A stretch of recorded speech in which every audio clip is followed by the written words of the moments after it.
इस कहानी की शुरुआत में हमें लाइफ फाउंडेशन कंपनी के स्पेस क्राफ्ट को दिखाया जाता है जो सैंपल लेकर अर्थ पर वापस लौट रहा होता है, लेकिन तभी उसमें कोई तकनीकी खराबी आ जाती है जिससे वो स्पेस क्राफ्ट धरती पर क्रैश हो जाता है। फिर लाइफ फाउंडेशन की टीम वहां पहुंच जाती है और उस जगह को अच्छी तरीके से चेक करने लग जाती है।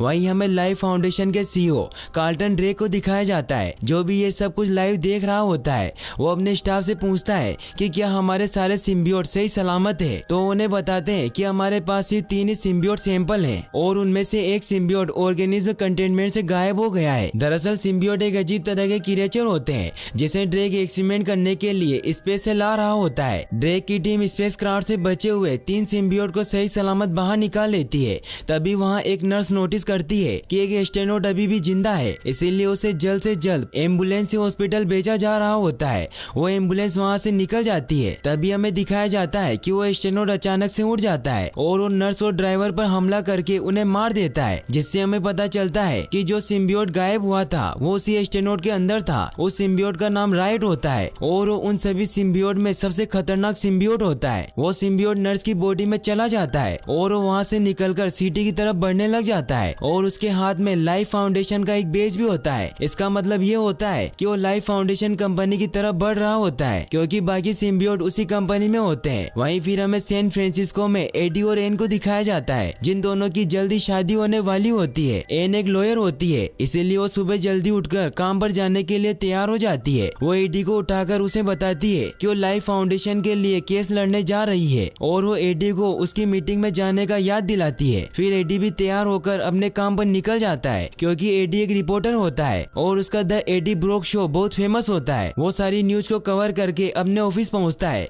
जहां वो अपने बॉस से मिलता है जिसका नाम जेक होता है। जेक उसे कहता है कि तुम्हें कल कार्लटन ड्रेक का इंटरव्यू लेना है और वो तुमसे रॉकेट के बारे में बात करना चाहता है। वो कहता है कि उसके रॉकेट सेफ है और वो क्रैश सिर्फ एक हादसा था। तो एडी उसे कहता है कि कार्लटन ड्रेक कमीना है। तो जेक उसे कहता है कि वो हमारे नेटवर्क को चुटकियों में खरीद सकता है और वो हमें बर्बाद भी कर सकता है, इसीलिए तुम्हें कल सिर्फ उससे उसके स्पेस प्रोग्राम के बारे में पूछना होगा और उसे थैंक्स कहकर वहाँ से वापस आ जाना होगा। तो एडी जेक को कहता है कि मैं ऐसे लोगों की पोल खोलता हूँ, इसीलिए मैं उसकी तरफदारी नहीं कर सकता। तो जेक उसे समझाता है कि नेटवर्क से बड़ा कुछ नहीं होता, इसीलिए तुम मुझ पर एहसान करना कि तुम वहाँ पर कोई भी गलती मत करना। एडी भी मान जाता है। फिर रात को जब एडी सो रहा होता है तो उसे रात को प्यास लगती है और वो पानी पीने के लिए बाहर आ जाता है जहाँ वो एन के लैपटॉप में अपनी और एन की पिक्चर्स देखने लग जाता है। लेकिन तभी एन के लैपटॉप में लाइफ फाउंडेशन की एक मेल आती है और एडी उस मेल को ओपन कर लेता है जिससे उसे पता चलता है कि कार्लटन ड्रेक पर एक्सपेरिमेंट में हुई 3 लोगों की मौत का इल्जाम है। वहीं अगले दिन एडी जब कार्लटन ड्रेक का इंटरव्यू लेने जाता है तो पहले तो कार्लटन ड्रेक से रॉकेट से रिलेटेड ही क्वेश्चन पूछता है, लेकिन फिर एडी उससे पूछता है कि मैं जानना चाहता हूँ कि लाइफ फाउंडेशन कैसे काम करती है और तुम लोगों पर कैसे कैसे टेस्ट करते हो। एडी के साथ आई न्यूज रिपोर्टर एडी को ऐसे क्वेश्चन पूछने से मना करती है और कहती है कि हम यहाँ रॉकेट के बारे में क्वेश्चन करने आए हैं। तो एडी कहता है कि मुझे रॉकेट के बारे में बात नहीं करनी, मैं सच जानना चाहता हूँ। तो कार्लटन उसे कहता है कि मुझे समझ नहीं आ रहा कि तुम किस बारे में बात कर रहे हो। तो एडी उसे कहता है कि तुम पर इल्जाम है कि तुम्हारी कंपनी लाशों पर बनी हुई है और तुम्हारे टेस्ट इतने खतरनाक होते हैं कि इसमें लोगों की जान तक चली जाती है और तुम पर 3 लोगों की मौत का इल्जाम है। यह देखकर कार्लटन गार्ड को उन्हें यहाँ से बाहर निकालने को कहता है और उनका कैमरा भी बंद करवा देता है। साथ ही वो एडी के साथ आई रिपोर्टर को इस न्यूज को लाइव न करने के लिए पैसे भी देता है। गार्ड उन सबको बाहर निकाल रहे होते हैं तो कार्लटन एडी को धमकी देता है कि तुम अब नहीं बचोगे। वहीं फिर हमें दिखाया जाता है कि एडी को जेक नौकरी से निकाल देता है। वहीं एन को भी नौकरी से निकाल दिया जाता है क्योंकि उन्हें पता चल जाता है कि एडी को इन लीगल केसेस के बारे में एन से ही पता चला है। एडी एन से मिलने आता है लेकिन एन उससे बहुत ज्यादा गुस्सा होती है। वो उसे कहती है कि तुमने मेरा इस्तेमाल किया, इसीलिए वो एडी को उसकी एंगेजमेंट रिंग वापस लौटा देती है और उसे कहती है कि आज से हमारा रिश्ता यही खत्म हो गया और फिर वो वहाँ से चली जाती है।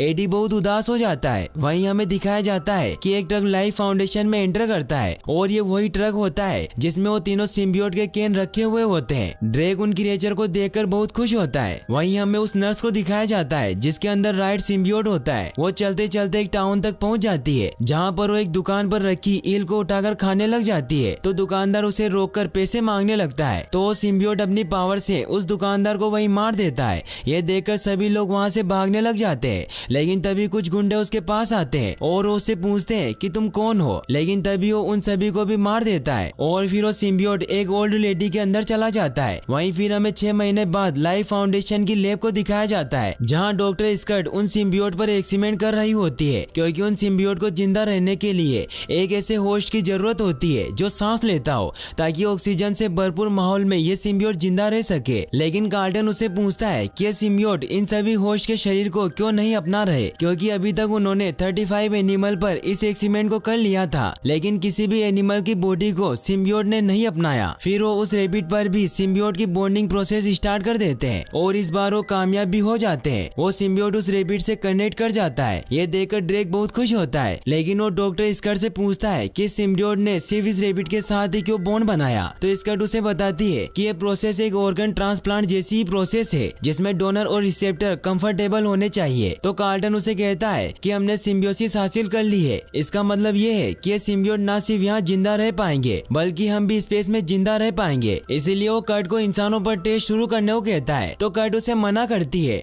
और कहती है कि अभी इसमें टाइम है। तो कार्टन कहता है कि मैं कुछ भी कर सकता हूँ, इसीलिए तुम्हें अपने बारे में नहीं तो कम से कम अपने बच्चों के बारे में तो सोचना चाहिए। ये सुनकर कर्ट काफी ज्यादा परेशान हो जाती है और उसे ड्रेक की बात माननी पड़ती है। वहीं हमें एडी को दिखाया जाता है, जो एक बार में बैठा हुआ होता है। वो शराब पीकर घर की तरफ निकल जाता है, जहाँ वो मिसेस चेन की शॉप में सामान लेने जाता है। तभी वहाँ एक गुंडा मिसेस चेन को धमकाकर उनके सारे पैसे लेकर चला जाता है, लेकिन एडी कुछ नहीं करता और वो अपने घर चला जाता है। एडी अगले दिन सभी जगह जॉब के लिए अप्लाई कर देता है, लेकिन उसे कोई भी जॉब नहीं देता, यहाँ तक कि उसे बर्तन मांजने तक का काम नहीं मिलता। एडी काफी परेशान होता है, उसे कुछ समझ नहीं आता कि वो क्या करे। वहीं हमें लाइफ फाउंडेशन की लैब को दिखाया जाता है, जहाँ पर कार्टन गरीब लोगों को पैसों का लालच देकर उन पर एक्सपेरिमेंट कर रहा होता है। वो आइजैक नाम के आदमी को एक सिम्बियोट के साथ एक कैप्सूल में बंद कर देता है और फिर उस सिम्बियोट को आजाद करवा देता है। वो सिम्बियोट उस इंसान के साथ बॉन्ड बनाने की कोशिश करता है और देखते ही देखते वो उसके शरीर में समा जाता है। थोड़ी देर तक तो आइजैक नॉर्मल होता है, लेकिन थोड़ी देर बाद वो सिम्बियोट उसके शरीर से बाहर निकलने की कोशिश करने लग जाता है, क्योंकि उस सिम्बियोट के सेल आइजैक के सेल से मैच नहीं खा रहे थे। वो सिम्बियोट आइजैक को वहीं तड़पा तड़पा कर मार देता है और फिर उसकी बॉडी से बाहर निकल जाता है। लेकिन कार्टन को इंसानों की मौत से कोई फर्क नहीं पड़ता और वो टेस्ट करने के लिए दूसरे इंसान को लाने को कहता है। डॉक्टर स्कट को ये सब अच्छा नहीं लगता, उसे उन मासूम इंसानों के लिए बहुत बुरा लगता है जिसके ऊपर एक्सपेरिमेंट किए जा रहे होते हैं। इसीलिए वो सबसे छिपकर एडी से एक शॉप में मिलती है। वो उसे बताती है कि मेरा नाम डोरा स्कट है और मैं लाइफ फाउंडेशन में काम करती हूँ और मुझे तुम्हारी मदद चाहिए। एडी लाइफ फाउंडेशन का नाम सुनते ही वहाँ से चला जाता है, क्योंकि ड्रेक ने उसकी सारी जिंदगी बर्बाद कर दी होती है। स्कट उसे कहती है कि कार्टन ड्रेक अपनी लैब में गरीब लोगों पर एक्सपेरिमेंट कर रहा है और वो सबके सब मारे जा रहे हैं। तो एडी उसे कहता है कि तुम भी तो उसी के लिए काम करती हो, इसीलिए मैं तुम पर भरोसा नहीं कर सकता।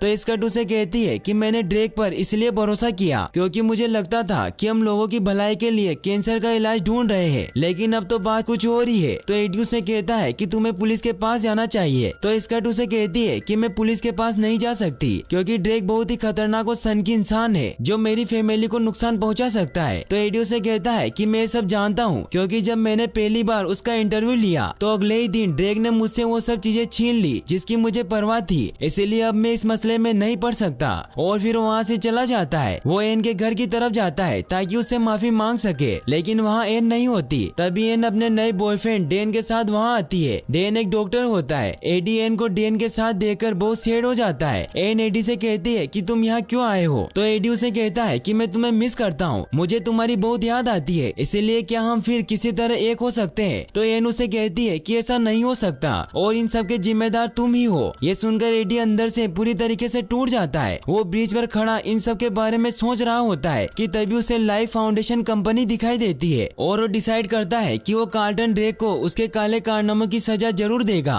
और फिर वो डॉक्टर स्कट के दिए हुए नंबर पर उसे कॉल करता है और उसे सब कुछ सच बताने को कहता है। फिर हमें दिखाया जाता है कि डॉक्टर स्कट एडी को अपनी कार में छुपाकर लाइफ फाउंडेशन की कंपनी के अंदर लेकर जाती है ताकि उसे सारी सच्चाई बता सके। स्कट एडी को बताती है कि अर्थ पर इंसानों की जनसंख्या धीरे धीरे बढ़ती जा रही है, लेकिन अभी भी हम अर्थ जैसे दूसरे प्लेनेट पर बसने के लिए हजारों साल दूर है। मगर फिर भी ड्रेक ऐसे प्लेनेट को ढूंढने के लिए अपने प्राइवेट रॉकेट का इस्तेमाल कर रहा है जहाँ पर रहा जा सके। तो एडी उससे पूछता है कि ये सब मैं समझ रहा हूँ, लेकिन तुम मुझे ये बताओ कि वो लोगों को कैसे मार रहा है। तो उसे बताती है कि ड्रेक ने ऐसे प्लेनेट ढूंढने के लिए एक स्पेसशिप भेजा था और और जब वो स्पेसशिप लौट रहा था तो उन्हें एक कॉमेट दिखाई दिया जिसमें शिप के कंप्यूटर ने लाइफ की मौजूदगी दिखाई जहाँ मिलियन ऑफ ऑर्गेनिज्म थे और हमारा शिप उनमें से कुछ सैंपल को ले आया। तो एडी समझ जाता है कि वो एलियन की बात कर रही है। तो स्कर्ट उसे कहती है कि हम उन्हें एलियन नहीं कहते, हम उन्हें सिम्बियोट कहते हैं, लेकिन वो सिम्बियोट होस्ट के बिना हमारे एनवायरनमेंट में जिंदा नहीं रह सकते। लेकिन ड्रेक का मानना था कि इंसान और सिम्बियोट का संगम दूसरे प्लेनेट पर हमारे सर्वाइवल के लिए बहुत मायने रखता है और साथ ही वो उसे ये भी कहती है कि इस रिसर्च को करने का कोई भी साइंटिफिक बेस नहीं है, वो बस सिर्फ लोगों की बलि चढ़ा रहा है। तभी उन्हें किसी गार्ड के आने की आवाज आती है तो इसका एडी को उस लैब में भेज देती है जहाँ पर एक्सपेरिमेंट किए जा रहे थे, लेकिन वो वहाँ उसे किसी भी चीज को छूने से मना करती है और फिर वो उस गार्ड को उधर जाने से रोक लेती है। वहीं एडी उन सभी कैप्सूल को देखता है जिनके अंदर लोगों पर एक्सपेरिमेंट किए जा रहे होते हैं। वो उन सभी की फोटो क्लिक करने लग जाता है। तभी वो वहाँ देखता है कि एक कैप्सूल में एक लेडी बैठी हुई है और वो चिल्लाने लगती है कि मदद करो, और ये वही लेडी होती है जो एडी के घर के पास भीख मांगा करती है। एडी उसे जानता था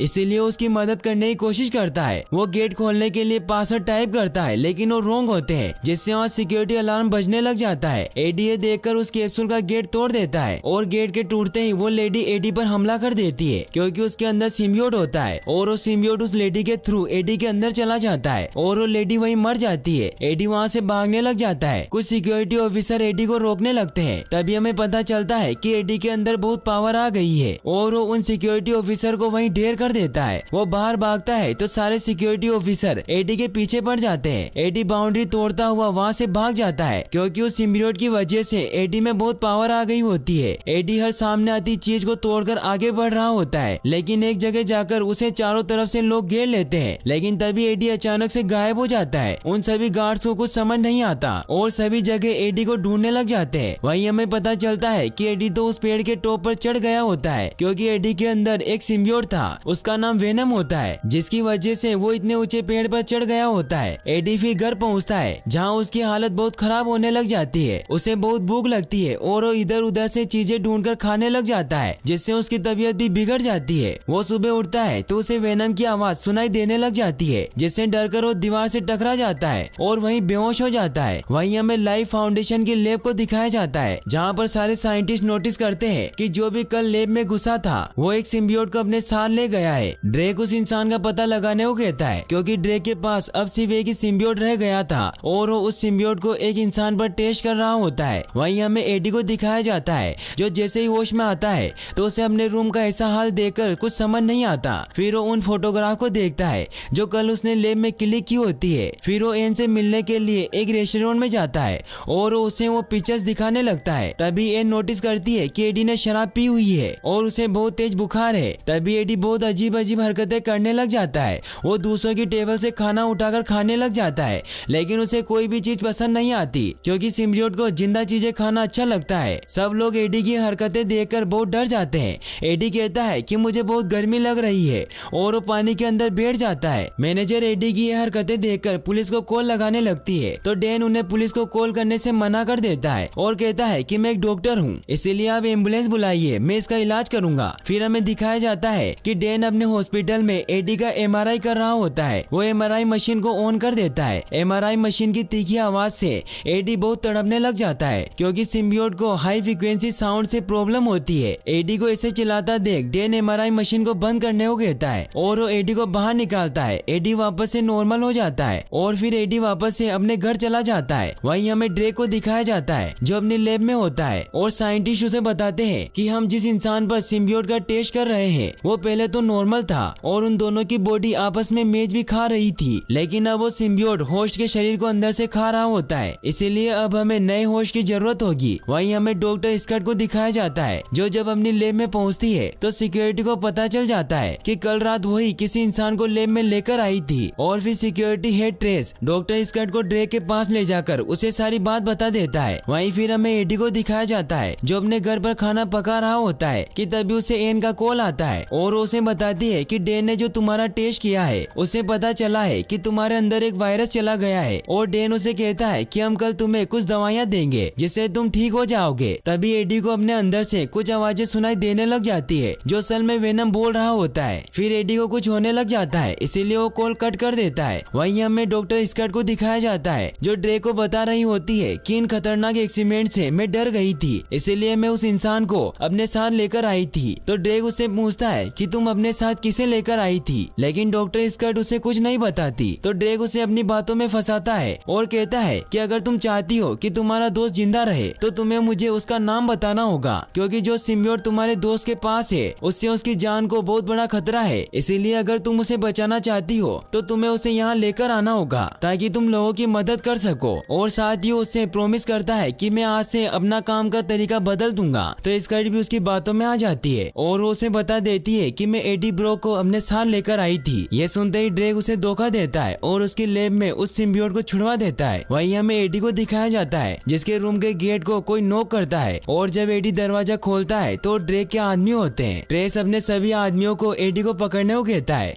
और वो अपने इलेक्ट्रिक गन से एडी को पकड़ भी लेते हैं, लेकिन तभी वेनम एडी की बॉडी से निकलकर उन सभी को मारने लग जाता है और वो एक एक करके उन सभी आदमियों को मार देता है। एडी को कुछ समझ नहीं आता कि उसके साथ क्या हो रहा है, क्योंकि वेनम भी उसके अंदर से उससे बातें कर रहा होता है। एडी वहाँ से भागने लग जाता है, लेकिन तभी वहाँ ट्रेस के और साथी भी आ जाते हैं और वो एडी पर फायर करने लगते हैं। तो एडी खिड़की से वहाँ से भाग जाता है। ट्रेस ये देखकर ड्रेक को कॉल करके सब बताता है और उसे लाइव फुटेज भेजता है। तो ड्रेक ये देखकर बहुत खुश होता है कि एडी ने सिम्बियोसिस हासिल कर ली है और फिर वो ट्रेस को कैसे भी करके उस सिम्बियोट को वापस लाने को कहता है। वहीं एडी जब घर से भाग रहा होता है तो कार की विंडो में देखता है तो उसे वेनम दिखाई देता है। एडी को विश्वास नहीं होता है कि वो सच में है, उसे लगता है कि वो सिर्फ उसका वहम है। तभी वहाँ ट्रेस के डॉन एडी को ढूंढ लेते हैं। ये देखकर एडी बाइक लेकर वहाँ से भागने लग जाता है। ट्रेस अपनी सारी टीम को वहाँ बुला लेता है और वो सारे फाइटर ड्रोन को एडी के पीछे लगा देता है। वो ड्रोन एडी पर अटैक कर रहे होते हैं। ये देख वेनम बाइक को फुल स्पीड में चलाने लग जाता है और वो दोनों एक एक करके सारे ड्रोन को डिस्ट्रॉय कर देते हैं। ड्रेक भी ये सब देख रहा होता है और वो ट्रेस को कहता है कि एडी किसी भी तरीके से बचकर नहीं जाना चाहिए। तो ट्रेस अपनी सारी कार को एडी के पीछे लगा देता है। वेनम एडी को बचाकर उनसे भाग रहा होता है। एडी भी वेनम की पावर देख बहुत खुश होता है। वेनम फुल स्पीड में बाइक को चला रहा होता है और ट्रेस की गाड़ियां उनका पीछा कर रही होती है, लेकिन एक जगह जाकर वो दोनों कार एडी को घेर लेती है। लेकिन तभी वेनम उन दोनों कारों को ब्लास्ट करवा देता है। यह देखकर एडी बहुत खुश होता है, लेकिन तभी सामने से ट्रेस गाड़ी लाकर एडी की बाइक को जोर से हिट कर देता है, जिससे एडी के हाथ पैर टूट जाते हैं। ट्रेस एडी को कहता है कि तुमने मुझे बहुत भगाया है, जितना मुझे आज तक किसी ने नहीं भगाया। लेकिन तभी वेनम अपनी पावर से एडी की सारी टूटी हुई हड्डियां जोड़ देता है और ट्रेस पर अटैक कर देता है। वेनम अब अपने पूरे शेप में आ जाता है और वो ट्रेस को खाने वाला होता है कि तभी वहाँ एक ऑफिसर वेनम पर गोली चला देता है, जिससे वेनम ट्रेस को दूर फेंक देता है और उस ऑफिसर का शरीर चबा जाता है। पुलिस उस पर हमला करने लग जाती है, लेकिन तभी वेनम भागकर पानी में कूद जाता है और फिर वो एडी को नदी के किनारे पर लेकर जाता है। तभी एडी के अंदर से वेनम का फेस बाहर निकल कर आता है और वो उसे बताता है कि मैं वेनम हूँ और तुम मेरे होस्ट हो। एडी उससे पूछता है कि तुम कहाँ जाना चाहते हो। तो वेनम उसे कहता है कि मुझे कार्ल्टन ड्रेक के ऑफिस में जाना है। तो एडी उससे कहता है कि तुम्हें इसके बारे में कैसे पता। तो वेनम उसे कहता है कि मैंने तुम्हारे दिमाग पर कब्जा कर रखा है, इसीलिए मुझे सब कुछ पता है। एडी उससे पूछता है कि क्या तुम और इंसानों को भी खाओगे। तो वेनम उससे कहता है कि हाँ, क्योंकि इंसान होते इतने लजीज है, इसीलिए तुम अब मेरी अच्छे होस्ट की तरह खातिरदारी करो और मैं तुम्हें सभी मुसीबतों से बचाऊंगा। वहीं हमें दिखाया जाता है कि रोएट सिम्बियोट जिस ओल्ड लेडी के अंदर होता है वो उसमें से निकलकर एक छोटी लड़की में चला जाता है और अब वो लाइफ फाउंडेशन कंपनी की तरफ बढ़ रहा होता है। वहीं फिर हमें एन को दिखाया जाता है जो अपने घर जा रही होती है। तो उसे डेन का कॉल आता है और उसे बताता है कि एडी के टेस्ट रिजल्ट आ गए हैं और उसकी हालत बहुत खराब है। उसकी बॉडी लिवर एबनॉर्मली बिहेव कर रहे होते हैं, इसीलिए तुम्हें उसे जल्दी से यहाँ लेकर आना होगा। एन ये सुनकर काफी ज्यादा परेशान हो जाती है। वहीं हमें ड्रेक को दिखाया जाता है जो साइंटिस्ट पर बहुत गुस्सा कर रहा होता है क्योंकि उसके पास बचा हुआ आखिरी सिम्बियोट भी मारा गया होता है। वहीं एन एडी से मिलने के लिए उसके घर पर जाती है, लेकिन वो पूरा इलाका पुलिस ने सील कर दिया होता है और ऑफिसर कहते हैं कि हमने इस पूरे इलाके को खाली करवा दिया है और पूरे शहर में लाशें बिछी हुई है, इसीलिए आपको घर जाना चाहिए। एन ये सुनकर काफी ज्यादा डर जाती है। वहीं हमें एडी को दिखाया जाता है जो उस न्यूज कंपनी में जाता है जहाँ वो काम करता था, ताकि वो जे को वो सबूत दे सके जो उसने ड्रे के खिलाफ इकट्ठे किए थे। तभी एडी को एन का कॉल आता है और उसे कहती है कि मुझे तुमसे मिलना है। तो एडी उससे मिलने से मना कर देता है और वो उसे अपने आप से दूर रहने को कहता है। फिर वो बिल्डिंग में जाता है और वो अपने दोस्त रिचर्ड को उसे जेक से मिलवाने को कहता है, लेकिन रिचर्ड उसे कहता है कि मैं तुम्हारी कोई भी मदद नहीं कर सकता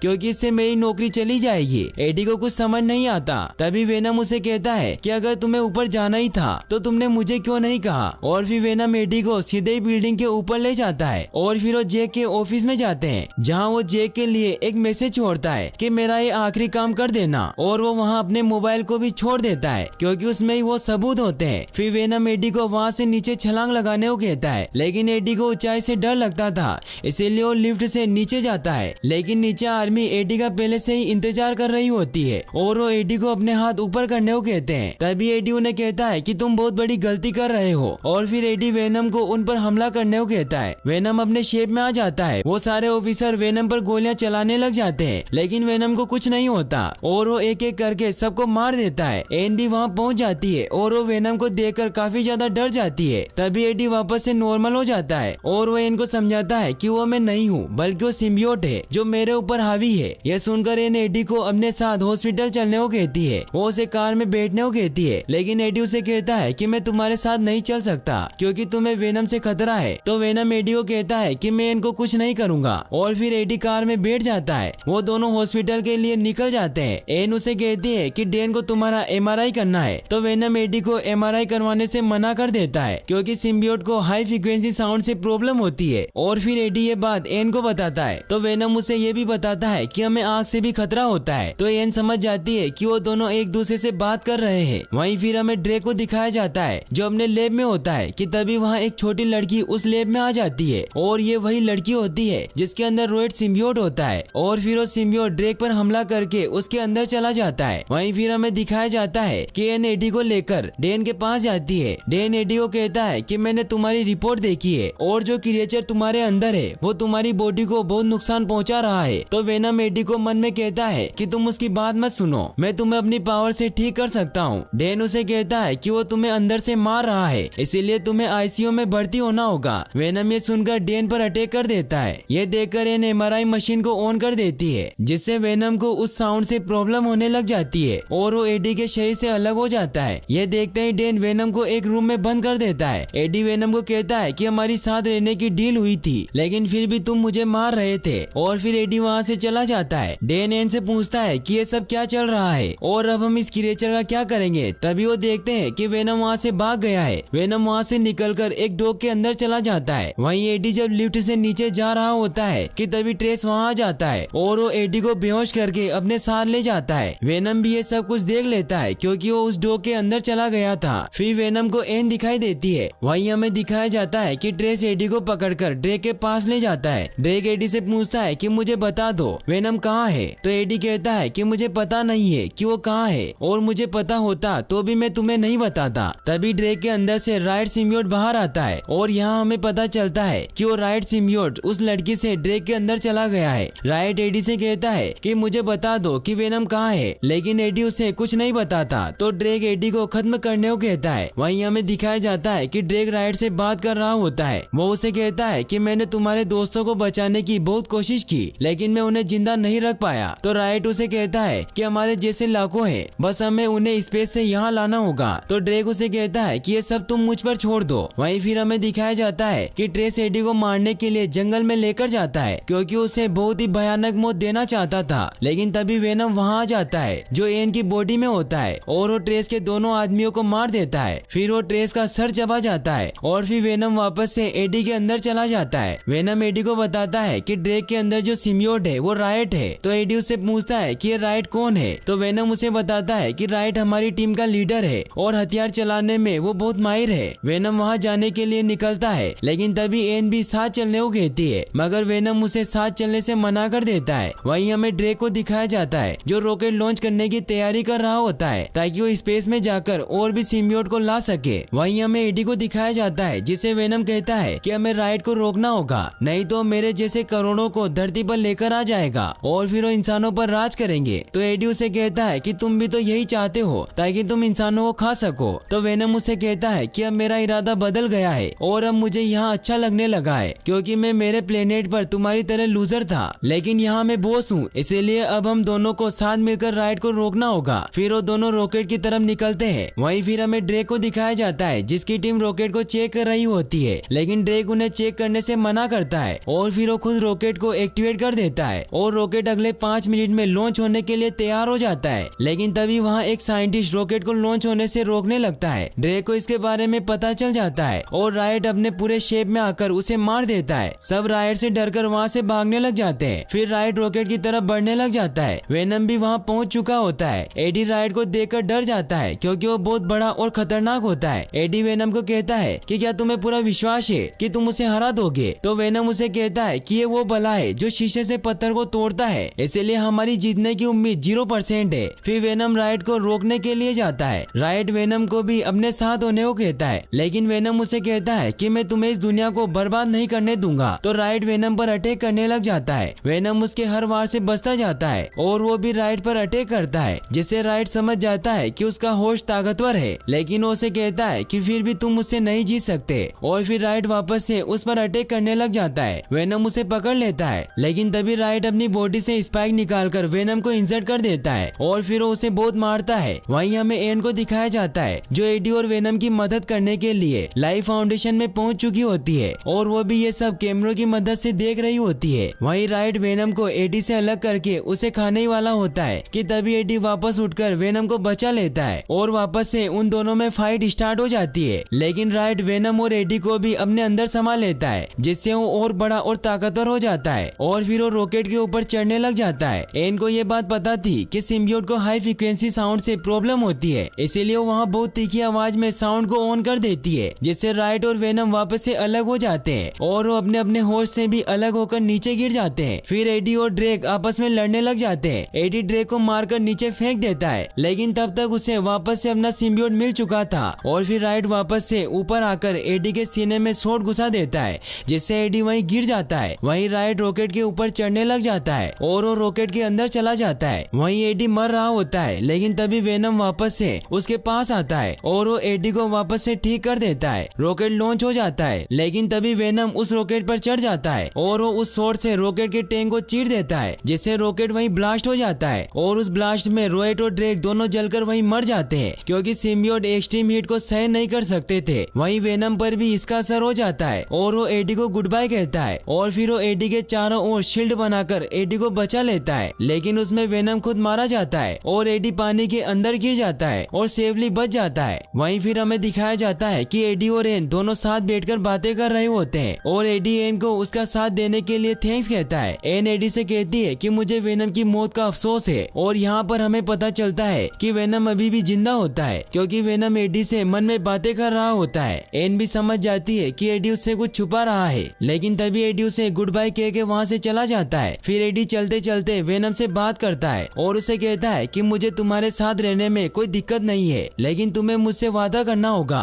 कि तुम हर किसी इंसान को नहीं खाओगे, तुम बस उसी इंसान को मारोगे पीटोगे जो बहुत बुरे होंगे और तुम कभी कभी ही बुरे इंसानों को खाओगे। फिर एडी मिसेस चेन की शॉप में जाता है क्योंकि वेनम को चॉकलेट बहुत पसंद होती है, इसीलिए वो वहाँ चॉकलेट खरीदने जाते हैं। तभी वहाँ वापस से वही गुंडा आ जाता है जो बार बार मिसेस चेन को धमकाकर उनसे पैसे वसूला करता था। वेनम एडी को कहता है कि वो बुरा आदमी है। फिर वेनम अपने पूरे शेप में आकर उस गुंडे पर अटैक कर देता है और उसे कच्चा ही पूरा खा जाता है। मिसेस चेन ये सब देखकर बहुत हैरान होती है और वो एडी से पूछती है कि ये क्या है, तो एडी उन्हें बताता है कि मुझ में एक कीड़ा है और यहीं पर ये मूवी एंड हो जाती है। लेकिन फिर हमें वेनम 2 मूवी का सीन दिखाया जाता है जहाँ पर एडी एक सीरियल किलर का इंटरव्यू लेने जाता है जिसका नाम क्लेट्स होता है। क्लेट्स उसे कहता है कि मैं यहाँ से निकलूंगा और हर जगह कत्लेआम करूंगा, जिसे कहते हैं कार्नेज। जहाँ हमें कैलिफोर्निया के सेंट एस्टीज स्कूल को दिखाया जाता है। ये वो जगह होती है जहाँ उन बच्चों को रखा जाता है जिन्हें उनके परिवार वाले पसंद नहीं करते थे। इसी स्कूल में हमें क्लेट्स और फ्रांसिस को दिखाया जाता है जो अपने अपने रूम में बैठे हुए होते हैं और उनके रूम मेंटल हॉस्पिटल की तरह होते हैं। वो एक दूसरे से प्यार करते थे। फ्रांसिस काफी ज्यादा डरी हुई होती है तो क्लेट्स उसे पूछता है कि तुम्हें डॉक्टर ने क्या कहा, तो फ्रांसिस कहती है कि मेरी म्यूटेशन काफी तेजी से बढ़ रही है और मेरी शक्तियाँ काफी ज्यादा है, इसीलिए वो मुझे यहाँ से ऐसी जगह ले जाएंगे जहाँ मेरे जैसे इंसान होंगे। तो क्लेट्स उसे हिम्मत देता है कि वो तुम्हें मुझसे नहीं छीन सकते क्योंकि तुम मेरी आखिरी उम्मीद हो। लेकिन तभी कुछ ऑफिसर फ्रांसिस को अपने साथ लेकर जाने लगते हैं तो फ्रांसिस उससे कहती है कि मैं तुम्हारा इंतजार करूंगी। क्लेट्स को काफी ज्यादा गुस्सा आता है लेकिन वो कुछ नहीं कर पाता।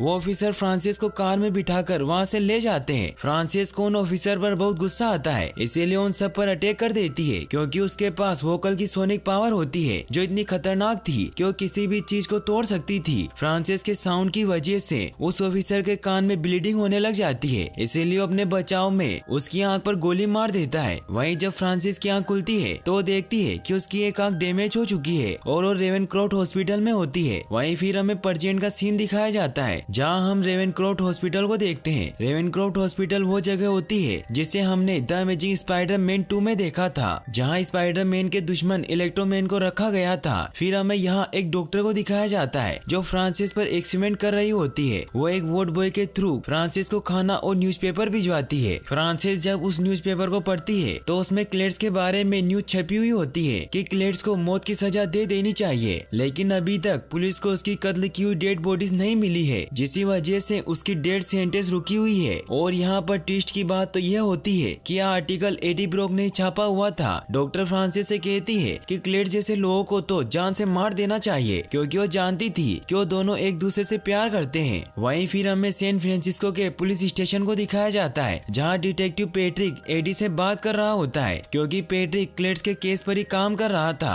वो एडी से कहता है कि क्लेड्स तुमसे मिलना चाहता है क्योंकि वो शायद तुम्हें कुछ बताना चाहता हो। तो एडी कहता है कि मैं उससे कोई वास्ता नहीं रखना चाहता। तो पैट्रिक कहता है कि वो सिर्फ तुमसे ही बात करना चाहता है और शायद वो तुम्हें उसकी कत्ल की हुई डेड बॉडीज के बारे में कुछ बताना चाहता हो। तभी वेनम एडी के शरीर से निकलकर पैट्रिक को खाने लगता है, मगर तभी एडी उसे रोककर बाथरूम के अंदर ले जाता है। वो दोनों बातें करने लगते हैं। पास में ही मौजूद एक लेडी और पैट्रिक भी उन दोनों की बातें सुन रहे थे। वेनम एडी को कहता है कि हमें सिटी के अंदर जाकर सिटी को प्रोटेक्ट करना चाहिए, ना कि हमें यहाँ इसकी बकबक सुननी चाहिए। तो एडी उसे कहता है कि क्लेड्स मुझे कुछ सबूत देना चाहता है। तो वेनम उसकी बेइज्जती करने लगता है कि तुम कुछ भी काम सही से नहीं कर सकते। तो एडी उसे कहता है कि तुम्हें मेरे काम में टांग नहीं अड़ानी चाहिए, इसीलिए तुम चुपचाप रहो। फिर एडी क्लेड्स के पास पहुँचता है। एडी उससे पूछता है कि आखिर तुम मुझसे क्या चाहते हो, तुमने मुझे यहाँ क्यों बुलाया है। तो क्लेड्स उसे कहता है कि मैं मौत की तहलीज पर खड़ा हुआ हूँ, इसीलिए तुम मेरे फैंस के लिए एक पैगाम पहुँचा दो और बदले में मैं तुम्हें अपनी जिंदगी के राज बताऊंगा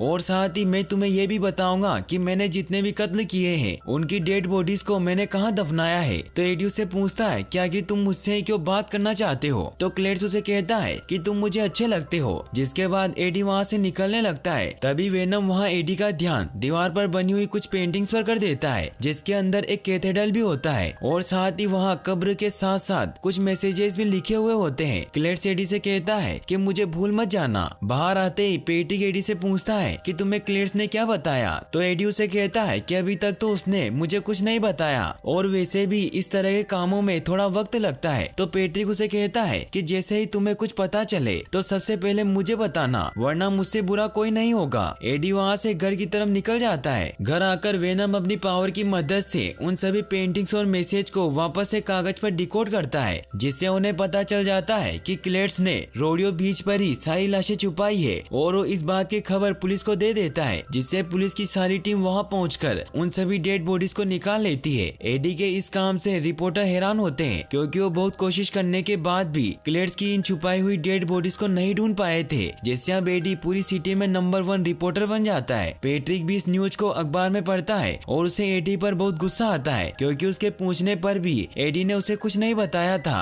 और अब सबूत मिल जाने की वजह से क्लेड्स को मौत की सजा सुना दी जाती है, जिससे क्लेड्स को बहुत ज्यादा गुस्सा आता है। वहीं फ्रांसिस को भी इस न्यूज के बारे में पता चल जाता है और ये खबर सुनने के बाद वो काफी ज्यादा टूट जाती है। वहीं फिर हमें एडी को दिखाया जाता है, जिसे वेनम कहता है कि अब मैं मुर्गियां खा खाकर थक चुका हूँ और अब मैं इंसानों को खाना चाहता हूँ। तो एडी उसे कहता है कि हम ऑलरेडी क्लेड्स के केस में उलझे हुए हैं, इसलिए हमें अभी कोई भी रिस्क नहीं लेना चाहिए और अगर अभी किसी भी इंसान की मौत हुई या फिर कोई भी इंसान गायब हो गया तो FBI का सारा शक हम पर ही आएगा, इसीलिए हम इस वक्त कोई भी मुसीबत मोल नहीं ले सकते। वेनम एडी को परेशान करने लगता है कि मुझे खाना चाहिए। इससे परेशान होकर एडी मिसिस चेन की शॉप में जाता है ताकि वो वहाँ से वेनम के लिए चॉकलेट खरीद सके, लेकिन वहाँ चॉकलेट नहीं होती, इसीलिए फिर वो दोनों एक पोल्ट्री फार्म में जाते हैं जहाँ वेनम बहुत सारी मुर्गियों को सीधा ही खा जाता है। वो वहाँ से निकलने लगते हैं कि तभी रास्ते में वेनम देखता है कि एक गुंडा एक औरत का पर्स छीनने की कोशिश कर रहा है। ये देखकर वेनम उसकी मदद करने जाता है और वो उस गुंडे को पकड़कर खाने लगता है। तो एडी उससे रिक्वेस्ट करता है कि प्लीज इसे मत खाओ। तो वेनम भी उसकी बात मान लेता है और उस गुंडे को कचरे में फेंक देता है। फिर वो दोनों वहाँ से जाने लगते हैं। तभी रास्ते में एडी को एन का कॉल आता है। एडी एन से बात करता है। एन उसे मिलने के लिए रात 8 बजे एक रेस्टोरेंट में बुलाती है। एडी भी उससे मिलने के लिए मान जाता है। फिर उस रेस्टोरेंट में पहुँचता है जहाँ वो एन से मिलता है है और वो दोनों साथ में बातें करने लगते हैं। साथ ही वेनम भी एडी से मन में ही बात कर रहा था, जिससे एन को कहीं ना कहीं पता चल जाता है कि एडी के अंदर वेनम जिंदा है, क्योंकि एन को ऐसा लगता था कि वेनम के फर्स्ट वाले पार्ट में वेनम मारा गया है। इसीलिए उससे पूछती है कि क्या वेनम इस वक्त भी तुम्हारे साथ है, जिस पर एडी कहता है कि वेनम तो मर चुका है। फिर एन एडी को बताती है कि मैंने डेन से एंगेजमेंट कर ली है। ये देखकर एडी बहुत ही परेशान हो जाता है, क्योंकि वो पहले एक दूसरे से प्यार किया करते थे। तभी एन कहती है कि हाय वेनम, एडी का ख्याल रखना, क्योंकि मैं जानती हूँ कि तुम अभी भी एडी के अंदर हो, इसीलिए प्लीज अब तुम एडी का ख्याल रखना।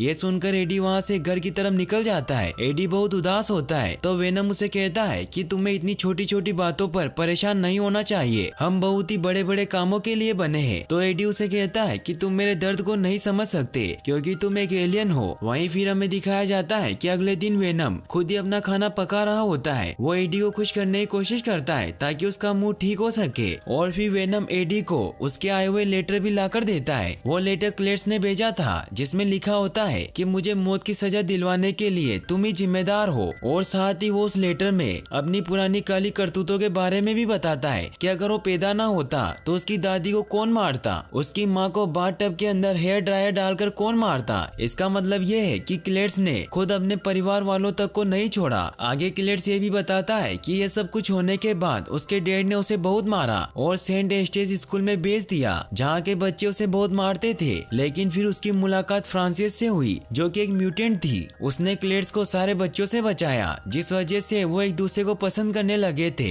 आगे लेटर में वो ये भी बताता है कि मैं आखिरी बार तुमसे मिलना चाहता हूँ। तो एडी भी वेनम से कहता है कि हमें भी उससे मिलना चाहिए। फिर हमें दिखाया जाता है कि एडी क्लेड्स से मिलने के लिए जेल में जाता है, जहाँ क्लेड्स उसे कहता है कि मैं हमेशा से ही एक परिवार के लिए तरसता रहा हूँ। जिसके रिप्लाई में एडी उसे कहता है कि तुमने तो खुद ही अपने परिवार वालों को मार दिया, फिर तुम परिवार के लिए क्यों तरस रहे हो। तो क्लेड्स उसे कहता है कि अगर मुझे मौत की सजा हुई तो मेरी मौत के जिम्मेदार सिर्फ और सिर्फ तुम ही होगे। और साथ ही वो ये भी कहता है कि तुम अपने परिवार वालों के लिए एक कैंसर हो, क्योंकि तुमने एन को धोखा दिया। इससे वेनम को उस पर बहुत गुस्सा आता है और उसे मारने लगता है। क्लेड्स भी खुद को छुड़वाने के लिए एडी के हाथ पर बाइट कर लेता है, लेकिन तभी गार्ड आकर एडी को उसे छुड़वा देता है। एडी वहाँ से जाने लगता है तो क्लेड्स उसे कहता है कि मैंने पहले भी खून को चखा है, लेकिन तुम्हारा खून कुछ अलग है। फिर हमें दिखाया जाता है कि क्लेड्स ने जब एडी को काटा था तो वेनम का छोटा सा टुकड़ा क्लेड्स के मुंह में ही रह गया था, जिससे अब कार्नेज का जन्म होगा। वहीं हमें दिखाया जाता है कि एडी अपने घर पहुंचता है तो वेनम एडी से माफी मांगता है कि मुझे ऐसा नहीं करना चाहिए था। तो एडी उसे कहता है कि तुम्हें अपने आप पर कंट्रोल करना चाहिए, क्योंकि अगर तुमने क्लेड्स को मार दिया होता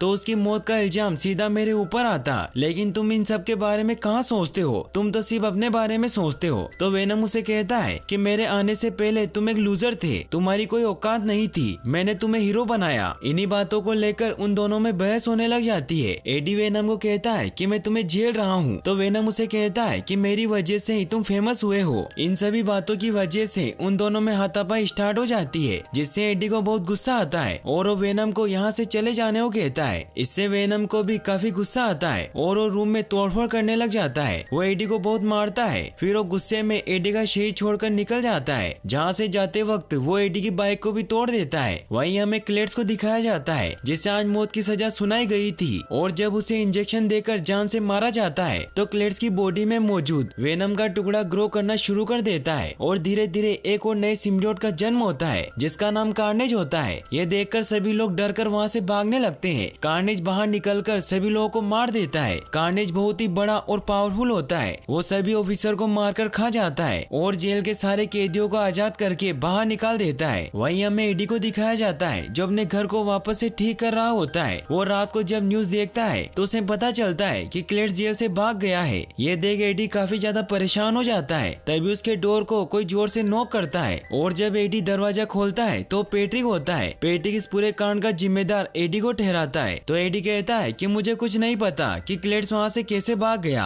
और तुम मुझे इसका जिम्मेदार नहीं ठहरा सकते। तो पैट्रिक उसे कहता है कि क्लेड्स ने सिर्फ तुमसे मुलाकात की थी और हो सकता है कि तुम भी उसी के साथ मिले हो, इसीलिए मैं यहाँ आया था क्योंकि मुझे लगा कि वो तुमसे मिलने आया होगा। तो एडी उसे कहता है कि मेरा उससे कोई वास्ता नहीं है। तो पैट्रिक वहाँ से चला जाता है। वहीं हमें दिखाया जाता है कि वेनम धीरे धीरे करके बॉडीज को चेंज कर रहा होता है, क्योंकि उसे अपने हिसाब की कोई भी बॉडी नहीं मिल पा रही थी। फिर वो एक लड़की के अंदर चला जाता है, जहाँ वो अपने फुल शेप में आ जाता है, क्योंकि वहाँ पार्टी चल रही थी जिसमें बहुत से लोग कॉस्ट्यूम पहनकर आए थे, इसीलिए सभी लोगों को लगता है कि वेनम ने भी कॉस्ट्यूम पहन रखा है और वो काफी ज्यादा बड़ा और स्मार्ट लग रहा था, इसीलिए सब लोग उसकी तारीफ करते हैं और उसके साथ सेल्फी क्लिक करवाते हैं। वहीं दूसरी तरफ हमें क्लेड्स को दिखाया जाता है जो एक कार चुराकर भाग रहा होता है। क्लेड्स कार्नेज से बातें करता है जिस तरीके से एडी वेनम से बात किया करता था। कार्नेज क्लेड्स को कहता है कि अभी मेरे अलावा इस दुनिया में सिर्फ एक ही सिम्बियोट है और वो है वेनम, इसीलिए अगर हम दोनों मिलकर उसे खत्म कर दे तो पूरी दुनिया पर सिर्फ हमारा ही राज होगा। तो क्लेड्स कहता है कि मुझे सबसे पहले अपनी फ्रांसिस को छुड़वाना है और इसी बात को लेकर उन दोनों के बीच डील हो जाती है, लेकिन क्लेड्स को ये पता नहीं होता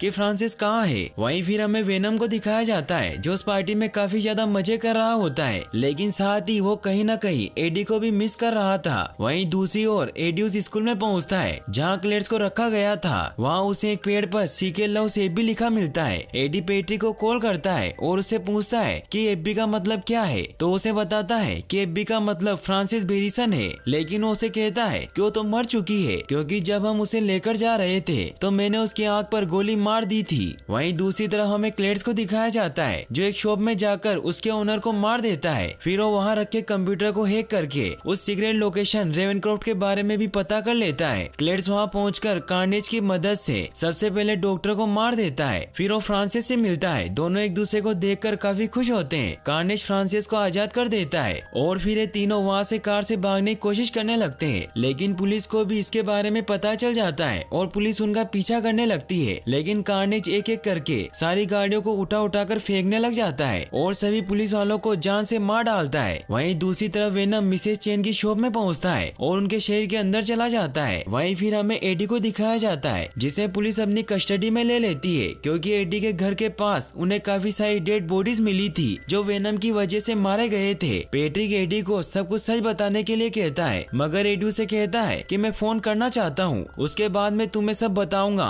एडी एन को कॉल लगाता है और उसे मिलने के लिए बुलाता है। एन डेन के साथ एडी से मिलने के लिए आती है। एडी एन को बताता है कि शहर के अंदर जो कुछ भी हो रहा है वो सब क्लेड्स कर रहा है क्योंकि उसके अंदर जो रेड कलर का मोस्टर है वो एक नया सिम्बियोट है जिसका नाम कार्नेज है। साथ ही एडी एन को ये भी बताता है कि वो और वेनम अब साथ में नहीं है, इसलिए वो एन से रिक्वेस्ट करता है कि वो जाकर वेनम को ढूंढ ले क्योंकि वेनम ही कार्नेज को हरा सकता है। फिर एन वेनम को ढूंढने चली जाती है। वो सबसे पहले मिसेस चेन के पास जाती है क्योंकि उसे पता था कि मिसेस चेन वेनम को जानती है, इसीलिए वो उनसे मिलकर पूछती है कि क्या आपको वेनम के बारे में कुछ पता है। मगर यहाँ ट्विस्ट की बात तो ये होती है कि वेनम तो खुद ही मिसेस चेन की बॉडी के अंदर छुपा हुआ होता है। वेनम एन को कहता है कि वो इस वक्त एडी से काफी ज्यादा नाराज है, इसीलिए वो उसकी कोई मदद नहीं करना चाहता। तो एन वेनम से रिक्वेस्ट करती है कि एडी को तुम्हारी जरूरत है, इसीलिए तुम्हें उसके पास जाकर उसकी मदद करनी होगी। ये सब सुनने के बाद फाइनली वेनम एडी से मिलने के लिए तैयार हो जाता है। वहीं हमें क्लेड्स और फ्रांसिस को दिखाया जाता है जो पूरे शहर के अंदर तबाही मचाते हुए घूम रहे होते हैं। तभी वहाँ कार्नेज क्लेड्स की बॉडी से निकलकर उन्हें कहता है कि अब हमें अपने प्लान के मुताबिक वेनम को खत्म करना होगा। फिर हमें दिखाया जाता है कि एन एडी से मिलने के लिए जाती है और वेनम भी उसी के अंदर होता है। फिर वो तीनों वहाँ से दीवार तोड़कर भाग जाते हैं जहाँ पर वेनम एडी को सॉरी बोलने को कहता है। फिर एडी भी वेनम से माफी मांग लेता है। वो एन को डेन के साथ घर भेज देता है। वहीं फिर हमें पेटी को दिखाया जाता है जो सड़कों पर एडी को ढूंढ रहा होता है कि तभी रास्ते में उसे क्लेड्स दिखाई देता है और उस पर फायर करने लगता है, लेकिन तभी कार्नेज बाहर आ जाता है और वो पेट्रिक को पकड़कर अपने साथ ले जाता है। वहीं दूसरी तरफ हमें फ्रांसिस को दिखाया जाता है जो एडी को ढूंढते हुए उसके घर पर जाती है जहाँ पर उसे एन की एंगेजमेंट रिंग मिलती है जो एन ने एडी को वापस लौटा दी थी। वो उस रिंग को वहाँ से उठा लेती है। तभी उसे वहाँ एन का फोटो दिखाई देता है जिसमें एन के नए घर की पिक्चर होती है, इसीलिए फ्रांसिस एन को पकड़ने के लिए उसके घर पर पहुँच जाती है जहाँ पर एन और डेन वहाँ से जाने की तैयारी कर रहे होते हैं। तभी वहाँ फ्रांसिस एन के पास जाकर उसे बेहोश कर देती है और फिर वो डेन के पास जाकर उसे कहती है कि अगर तुम एन को बचाना चाहते हो तो इस लोकेशन पर पहुँच जाना। फिर फ्रांसिस वहाँ से चली जाती है। डेन काफी घबरा जाता है और वो एडी को कॉल करके बताता है कि फ्रांसिस एन को कैथेड्रल में ले गई है। एडी भी वहाँ जाने के लिए निकल जाता है। वहीं फिर हमें उस कैथेड्रल को दिखाया जाता है जहाँ पर फ्रांसिस और क्लेड्स दोनों ही शादी करने वाले थे।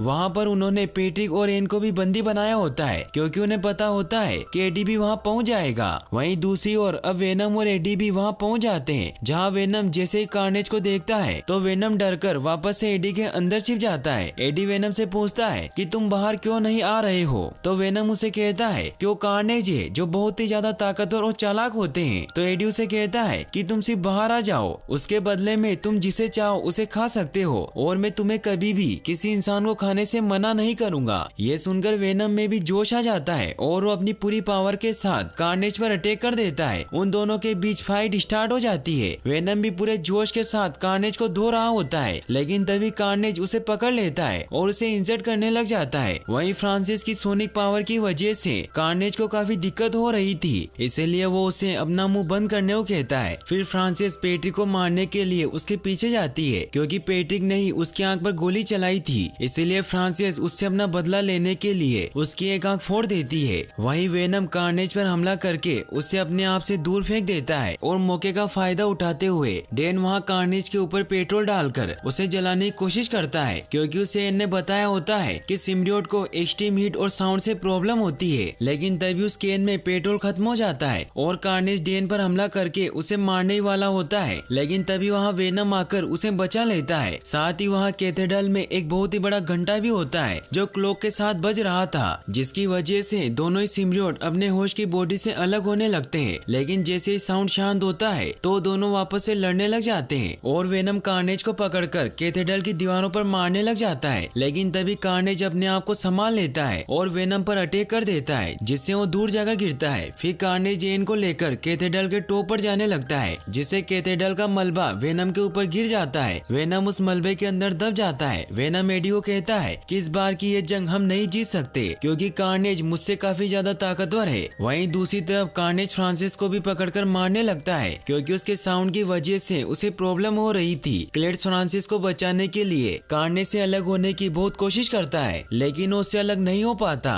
वेनम भी ये सब देख रहा होता है, जिससे वो समझ जाता है कि वो दोनों आपस में पूरी तरीके से नहीं जुड़े हुए हैं। एडी भी वेनम से कहता है कि सिर्फ और सिर्फ हम ही एक परफेक्ट मैच है, हमारे अलावा और कोई भी परफेक्ट मैच नहीं हो सकता। ये सुनकर वेनम में और भी ज्यादा जोश आ जाता है और वो उन पत्थरों से बाहर आ जाता है। वेनम एक रोड को उठाकर कैथेड्रल की टॉप की तरफ बढ़ने लग जाता है। वहीं कार्नेज जेन को खाने ही वाला होता है कि तभी वेनम उस रोड को कार्नेज के सिर में घुसा देता है, जिससे सीधी जमीन पर गिरने लग जाती है। मगर सही वक्त पर आकर वेनम उसे बचा लेता है, लेकिन तभी कार्नेज वेनम पर अटैक करके उसे इंजर्ड करने लग जाता है। मगर वेनम फिर भी एन को सुरक्षित नीचे उतार देता है। फिर वेनम वापस से ऊपर आता है, लेकिन अब वो काफी ज्यादा कमजोर हो चुका था और कार्नेज बार बार उसके ऊपर वार कर रहा था। तभी वहाँ फ्रांसिस भी होश में आ जाती है। ये देखकर वेनम उसे नीचे धक्का दे देता है, जिससे वो गिरते वक्त घबराहट में चिल्लाने लगती है, जिसकी वजह से कैथेड्रल की सारी दीवारें और कांच टूटने लग जाते हैं। और इतनी ज्यादा हाई फ्रीक्वेंसी साउंड की वजह से दोनों सिम्बियोट भी होश से अलग हो जाते हैं। सब नीचे गिर रहे होते हैं। तभी कैथेड्रल का बहुत बड़ा घंटा आकर फ्रांसिस के ऊपर गिर जाता है, जिससे उसकी वहीं डेथ हो जाती है। वहीं डैन और एन मिलकर वेनम को एडी के पास पहुंचाते हैं, जिससे वेनम वापस से अपने शेप में आ जाता है। वहीं क्लेड्स भी जमीन पर गिर जाता है और कार्नेज भी उससे अलग हो जाता है। कार्नेज वापस से क्लेड से मिलने के लिए उसके पास जाने लगता है, लेकिन तभी वेनम उसे पकड़ लेता है और उसे कच्चा ही खा जाता है और फिर वो क्लेड्स को पकड़कर उसे भी मार देता है। लेकिन तभी वहाँ पुलिस भी आ जाती है। यह देखकर एडी, डैन और एन वहाँ से भागने लगते हैं, जहाँ पर एडी डैन को कहता है कि तुम एन को अपने साथ ले जाओ। वहीं हमें दिखाया जाता है कि उस हादसे के अंदर पैट्रिक भी जिंदा बच गया होता है और उसकी आंखें नीली पड़ गई थी। वहीं फिर हमें दिखाया जाता है कि वेनम और एडी बीच के किनारे पर बैठे हुए होते हैं और अब वेनम भी उसे घुमाने के लिए थैंक्स कहता है। वो फिर उससे कहता है कि अब हम कहाँ जाएंगे, तो एडी उससे कहता है कि अब हम ऐसी जगह जाएंगे जहाँ दुनिया को हमारी जरूरत हो। और ये मूवी यहीं पर एंड हो जाती है। फिर हमें इस मूवी के पोस्ट क्रेडिट सीन को दिखाया जाता है, जहाँ वेनम और एडी साथ में टीवी देख रहे होते हैं। एडी वेनम से कहता है कि हमें एक दूसरे से कोई भी बात नहीं छिपानी चाहिए। तो वेनम उसे कहता है कि मैं तुम्हें कुछ बताना तो चाहता हूँ, लेकिन तुम उन बातों को समझ नहीं पाओगे। लेकिन फिर भी वेनम उसे कहता है कि मैं तुम्हें उन सभी चीजों की झलक दिखाने वाला हूँ जिनका हम सभी सिम्बियोट ने एहसास किया है। तो एडी उसे कहता है कि मैं रेडी हूँ। मगर तभी वहाँ टीवी फ्लिकर करने लग जाता है और सभी चीजें अचानक से बदल जाती है। एडी को ऐसा लगता है कि ये सब वेनम कर रहा है, लेकिन वेनम उसे कहता है कि मैंने ये सब नहीं किया। तभी टीवी में वहाँ एक न्यूज आने लगती है, जिसमें वही सीन दिखाया जाता है जहाँ एमसीयू वाले स्पाइडरमैन ने मिस्टीरियो को अभी अभी हराया था। इससे हमें पता चलता है कि अब वेनम भी एमसीयू का हिस्सा बन चुका है। और इसी सस्पेंस के साथ ये मूवी यहीं पर एंड हो जाती है। और गाइस, अगर आप ऐसी और वीडियोस देखना चाहते हैं तो डिस्क्रिप्शन में दी गई लिंक्स पर क्लिक करके वो वॉच कर सकते हैं। और वीडियो को लाइक और चैनल को सब्सक्राइब करने के लिए आपका तहे दिल से शुक्रिया। Thanks for watching.